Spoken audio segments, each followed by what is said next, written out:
segment, I'm going to talk a little bit about substations and primary feeders. And the way we're going to break this lecture segment down is we're going to go ahead and we're going to break this into three different parts. The first part, well, I'm going to go ahead and review the transmission and distribution interconnection, basically how we go from bulk generation all the way down to the customer connection. Then I'll get into the various components that are within the substation. The second lecture segment, part B, I'll get into distribution primary feeder planning, basically the different topologies we might see in practice, how we would represent load from a high level viewpoint if we want to do planning for future load growth, as well as a voltage drop approximation we're going to be using this semester called the K factor. And then I'll have some worked examples in the third segment where I'll do a kind of a simple feeder voltage drop. And then I'll look at how this could be used for planning purposes in terms of figuring out what the limitations are in terms of voltage drop and current at different as a function of voltage.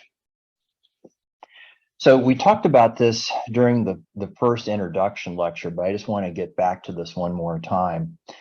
Basically, what we have when we have a complete power system is we have our generation. And in this case, this is shown at the top.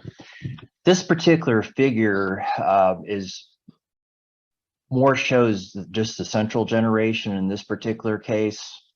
Now we have more distributed generation, but in most of our systems still, we have mostly what we call this central generation.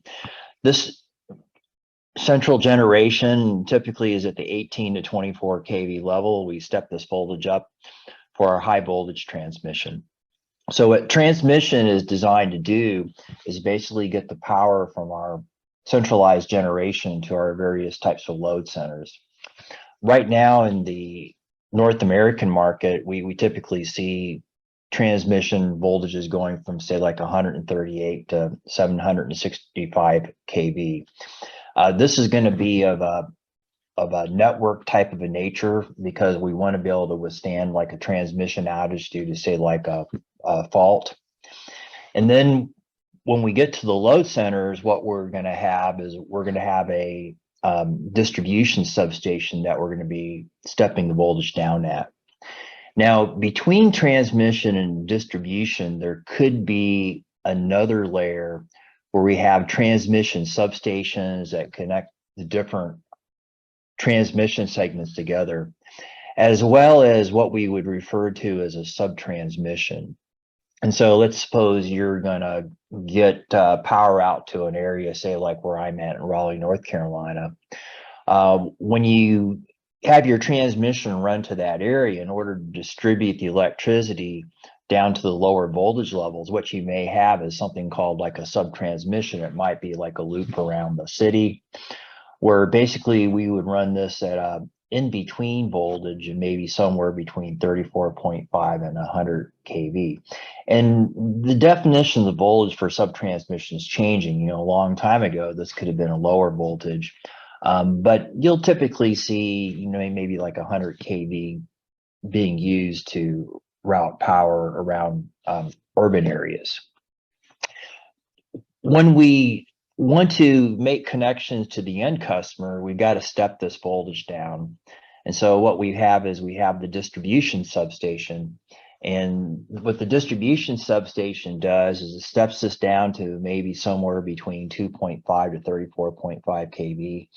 We don't have as many of these lower voltages, 2.5 to 4 kV anymore. You know, typically we're in the 12, 13, 23, 34 kV level, but we still have older circuits that would be down to those lower voltages.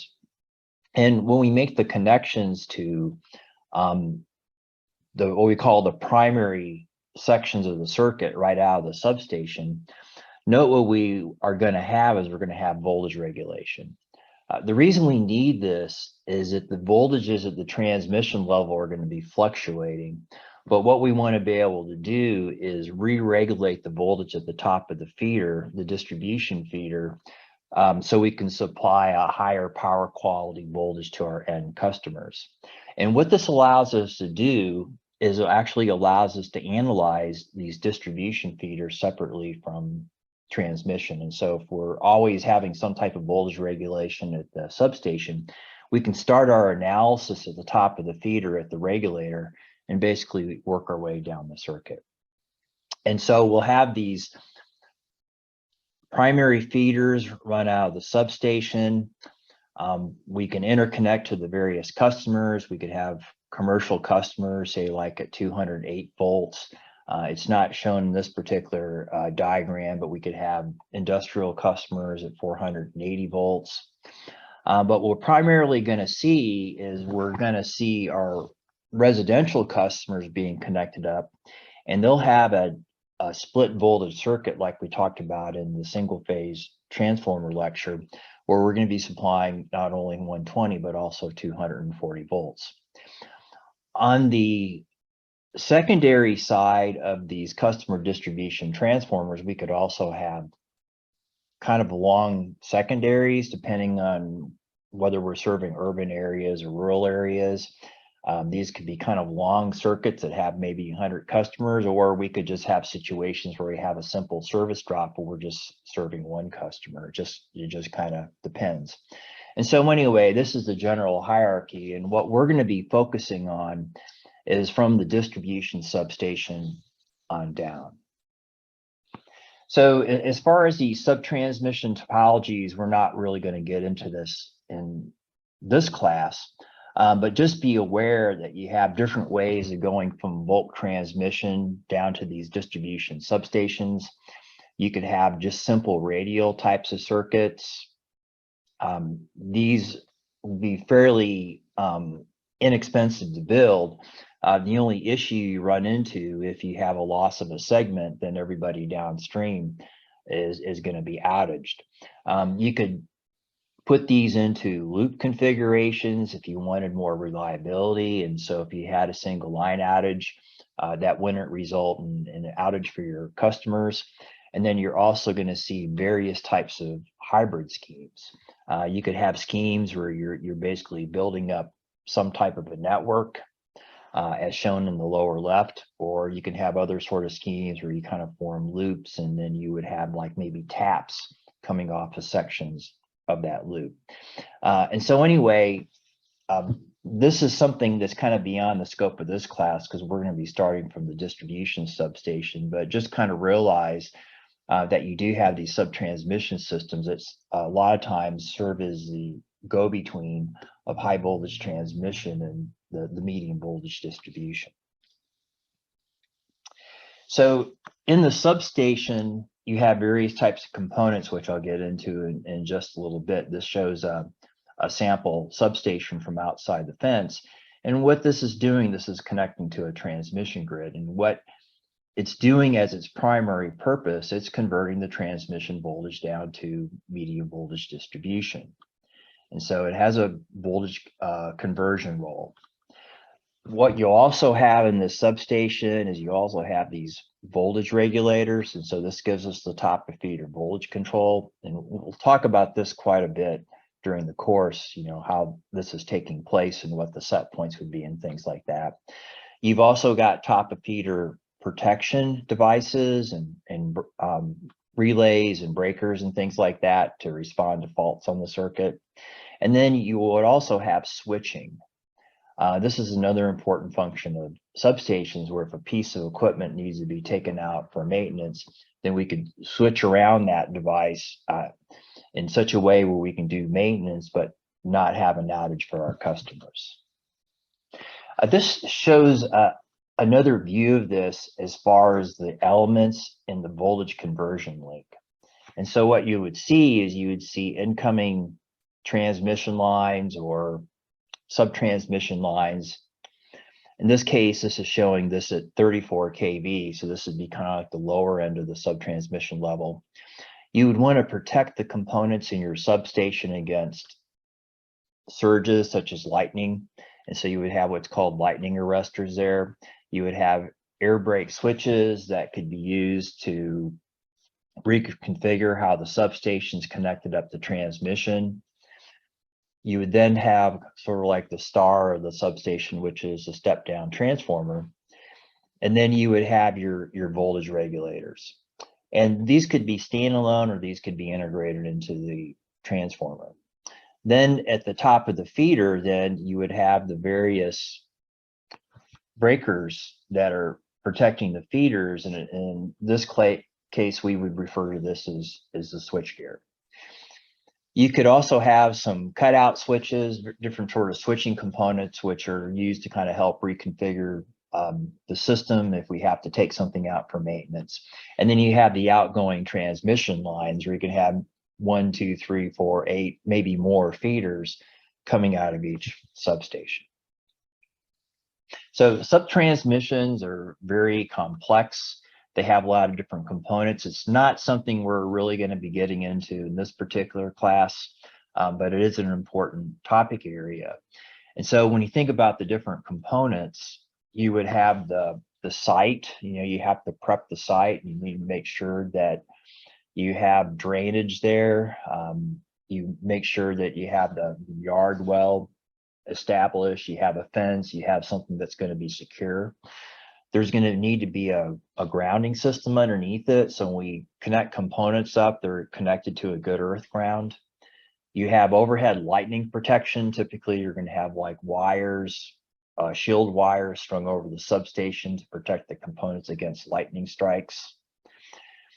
You're going to have the incoming lines, obviously, and then you're going to have the high voltage bus works and switches. And so this could be connecting up to 1, 2, or more transformers. We have surge arrestors, and I'll show you some pictures of this in just a little bit. We have breakers on the high voltage side, the transformer, the regulation, the capacitor banks are going to be included in here as well.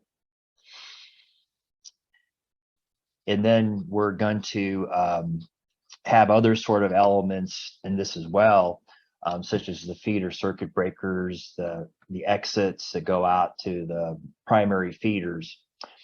We may also have enclosures or a control building for housing like the relays. And then within these enclosures or control buildings, then we would have the protection relays that would take the voltage and current measurements and determine whether we need to trip a breaker due to a fault. So as far as some of the components, I just want to point out, it's going to be important to protect the components against lightning caused surges. And so what you'll see is these lightning arrestors or surge arrestors, which will be placed at critical points. And what they tend to do is sort of protect the devices by looking like short circuits whenever we have over voltages. And so normal conditions, they look like open circuits. And basically when these devices sense a high voltage surge, what they do is they turn into a lower impedance device and basically kind of divert the lightning energy away from the critical components downstream. We're not going to get into lightning arrestors in this class, but there is another class on power system transits where you talk more about this topic. The air brake switches are used to kind of help configure the circuit. They could be manually operated or they could be remotely operated. And a lot of times you're going to have switches that are not set up to be load brake. Basically, they have to be unloaded if you're going to want to turn the devices on and off. You do have switches that are set up to do load brake as well. And so in those cases, those would be load interrupting devices. One thing that's important about your air brake switches is you want to have a visible open, because it's very, very important for safety reasons to know for sure what the status of the switches are going to be. And so in this particular device, this piece in the middle was going to rotate by 9 degrees in order to make the circuit. But when you get out into the substation, you know for certain what the status of these switches are. As far as interrupting faults, you need a circuit breaker for that. And these show are pictures of high voltage circuit breakers. We could tell because of the size of the bushings for the insulation. And so these could be gas types of devices that use an SF6 gas. There might be using oil as the fault current interrupting medium. There's a lot of different ways we could do this. And you would need to have a relay to provide the logic to determine whether the circuit breaker is going to be turned on or off. And so there's different types of circuit breakers. There's live tank versus dead tank. We're not going to get into that in this particular class. But basically just be aware that you have different types of designs for these breakers, depending on the requirements for the substation. The substation transformer converts the voltage, and we talked a little bit about this in the three-phase transformer lecture. The one thing I wanted to point out in this case is that these transformers in the substation usually have cooling fans. And so a lot of times you'll see 2, 3, maybe 4 sets of ratings, depending on whether the fans are off or whether you have the first set of fans on or the first and second set of fans on. And so this is an oil-cooled type of device. You have oil circulating through this device, and you have radiators that the fans blow air through, and it helps dissipate the heat. And so what this does is it extends the rating of the substation transformer. You may or may not have a built-in tap changing under load mechanism that could be used to adjust the effective tap ratio for regulating the voltage at the top of the feeder. And as I pointed out, some utilities would actually use standalone voltage regulators instead of the built-in tap changing under load mechanism. We have circuit breakers at the top of each feeder. Again, this is a special type of a switch that's used to break a short circuit current. And so you have a very high current. You have to be able to break an arc in this case. And so you have special types of switches that are used to do that. And then we would have to have relays that monitor the voltage and current to determine what the status of this breaker should be. These older units tended to be oil-based for interrupting the fault current, but a lot of these newer units are going to be based on an air vacuum type of a switch. Relays, these are special types of computers, they have real-time operating systems which are used to detect faults and trip the circuit breaker. And so at the back of these devices, you'll have connections for voltage and current sensors. And then based on the state of the voltages and currents, and this is going to make a decision on whether we should be interrupting the circuit or not. And so there's special purpose types of transmission relays and devices that are more designed to work at the top of the feeder. And you have a lot of different sort of protection algorithms, protection sort of outside the scope of this class. We'll talk about it a little bit later on when we talk about reliability. But you have different sort of functions. Primarily at distribution, you use overcurrent protection, but you have a lot of different sort of functions that these devices could implement.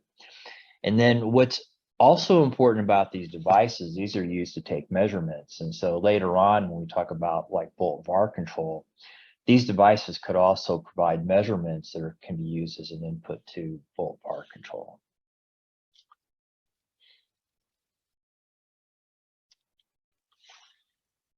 You've also got voltage regulator control. And what the voltage regulator control does is it monitors voltage. And if you have let's say like a standalone regulator or tap changing under load mechanism, what it does is it moves the taps. Basically, it changes the effective turns ratio in order to keep the voltage at the required set point. And so what this is doing, this is implementing a feedback control loop, and it uses voltage and sometimes load current as an input. And this is going to be important later on when we talk about different sort of volt VAR schemes. You've also got other components that are in the substation, but for the sake of keeping things brief for this particular course, we'll sort of stop there. Once you start to put together the components that are being used in a substation, then you can represent this in terms of what's called a one-line diagram. And this shows a really kind of a simplified one-line diagram showing how the components would actually be connected in the substation. And so you would have an incoming source. Many times you have two for reliability. You would have different types of switches or breakers on the high voltage side. You could have one or more transformers, depending on your requirements for load and what you want for reliability. Maybe you have external regulators on each transformer, maybe they're built in. And you have different sort of breaker switch combinations, which are used for a combination of protection and being able to reconfigure the circuit. And there's a lot of different options that are used by utilities. What we're going to be more focused on here is what's going on between where we have the top of feeder regulator and what's happening downstream of here. So the focus of this class is going to basically be from the voltage regulator on down. So not to say the substation is not important, but as far as doing the distribution analysis, we could usually just kind of focus from the top of the feeder on down.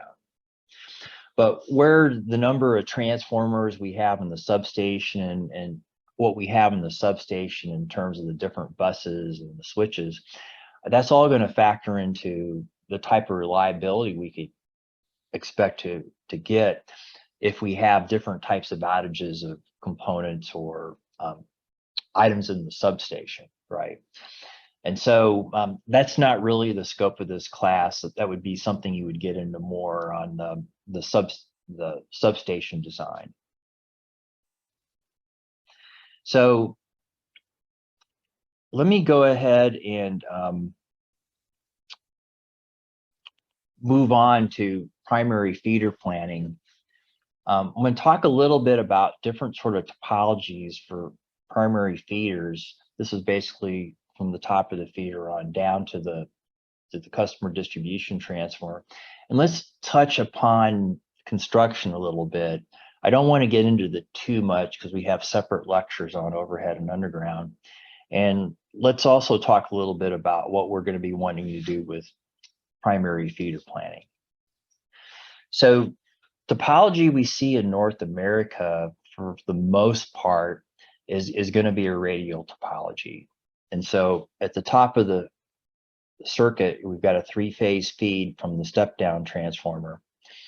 And what we'll have is we'll have a top of feeder breaker where I'm showing explicitly three phases in this case, the red, the blue, and the green lines. And the reason I'm doing this is I just want to show you how in North America we could build up a distribution circuit, because many times out of the substation, we may start out with three-phase, but when we get out toward the load, we may just have one or two phases because we would only put out as many phases as we absolutely need in order to serve our customers. And so this area right here is what I would sometimes refer to as the primary backbone. This is where you're going to have the most load and where you're going to have the different sort of taps connected. And then when we get down to the point where we have customers and what we're going to do, if these customers are a distance away from this primary backbone, we would put a fuse here and create what we sometimes refer to as a lateral. Sometimes this is called a tap. And this may only be single phase. If we just have single phase load out there, we just simply run one single phase line, let's say. If there's a little bit more load, we might run two phases. But a lot of times we might just be running one phase. Now, if the load increases, we can always add phases. We can always upgrade the circuits. And so it's a very common thing to be looking at circuit upgrades and moving from one to two phase or two phases to three phase. Sometimes if load increases enough, we might convert three phase sections to three phase with larger wire sizes. And what you'll see on these circuits is you'll see that as we get down further and further down the feeder, if we get enough distance away from the substation, then sometimes what we may have to do is we might have to put out a second set of circuit breakers, which we're going to refer to as reclosers. And we'll talk later on this semester what the role of reclosers would be versus circuit breakers. If we get too much voltage drop, we might have to put line regulators downstream of the substation as well in order to boost the voltage.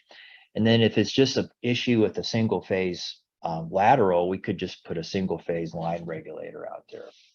So one thing I want to mention, that even though these circuits have single phase and two phase load, we're still going to be trying to keep the load at the top of the feeder as balanced as possible, because we want this distribution feeder to look like a balanced load to transmission. Transmission systems are designed for balanced load. And so to the extent possible, we're going to make sure by the time we get to the top of the feeder that that load's going to be pretty balanced with about the same amount of current per phase. Another thing I want to mention on this circuit is there may or may not be the potential for backfeeding to other feeders or substations. So if we're in a kind of a rural area, and if we lose like a section of line, we may not be able to serve that customer. But in a lot of circuits, there is the ability of transferring this load to an adjacent circuit if there's some sort of a line outage, say like upstream. We'll talk about that later on when we get into reliability. If we're in a situation where we have high density load, a lot of times we'll actually build the circuit so it's actually designed to be backfed. And so if you look at this particular circuit, you see some switches that are red and some switches that are green. Red means that it's normally closed, green means it's normally open. And so if we have a situation where, let's suppose we would lose this three-phase line, what we could do is we can open up these sectionalizing switches. We could close these tie switches, and we could actually feed this load from a adjacent circuit. And so this is what we would do for reliability purposes. We would use what we call these loop topologies for backfeeding. They're not operators loops, but we have the ability of readily backfeeding these loads. There's another type of topology we're going to see in cities, downtown areas like in New York City. They're referred to as networks. They use a network topology where the distribution is purposely operated in a grid configuration. And so if we're serving like 208 volts line to line, we actually purposely build a grid infrastructure that has a very low impedance. And so this gives us a lot of reliability in case we lose single segments. But one thing we have to kind of watch out for in this particular case is we can have really high fault currents. And the other thing we run into is, since the impedance of this distribution grid can be so low, it's conceivable that if we have, say, like a fault upstream, that we could actually have currents flowing from the distribution circuit back into transmission. And so for this particular case, we've got special types of transformers that have protection, where we would refer to this as network transformers with network protection, that are actually designed to operate in these particular scenarios. We're not really going to get into this in this particular class. This is a special type of a topic, but just realize that the underground systems in large cities is not going to have this type of radial structure that we talk about quite a bit in this class. Has actually got a more of a network sort of topology. When we run feeders out to our customers, we've got this selection where we can use overhead versus underground. And I'm not going to get into this too much right now because we'll have separate lectures on overhead versus underground. But overhead is typically going to be used for our distribution primary feeder backbones, where we're carrying lots of current. These circuits are typically pretty robust in the sense they can last a long time. They might be exposed more to the elements, but they're fairly easy to maintain over their lifetime. We also can use cables. A lot of times cables are used for aesthetic purposes. When you get to an area like a downtown area or in a residential area it's kind of new, you would want to run your power service underground. There could be cases where you may want to do this for reliability purposes, but just realize that this is much more expensive to construct than overhead. So we'll get into that a little bit later. And the thing that's kind of important about our feeders, our overhead and our underground feeders, is the conductor sizes we use and the current carrying capability, which we refer to as ampacities. And so a lot of times for distribution in North America, we'd see like number 4, number 2, number 1 conductor being used. And we'll talk about later on what these numbers mean. We could have sizes like from 1/0 to 4/0. And we'll also have sizes closer to the substation where you have larger wire diameters like 336 or 477. And you'll see in this table that depending on the wire size, and we would have different current carrying capabilities. And so the larger the wire size, obviously, the more current we can carry. And so we'll get into later on, some calculations involving lines, and we'll talk about how to take these conductor sizes and convert these into impedances that we're going to be using for our analysis. So let me go ahead and stop here. In the next lecture segment, we'll start to discuss primary feeder planning.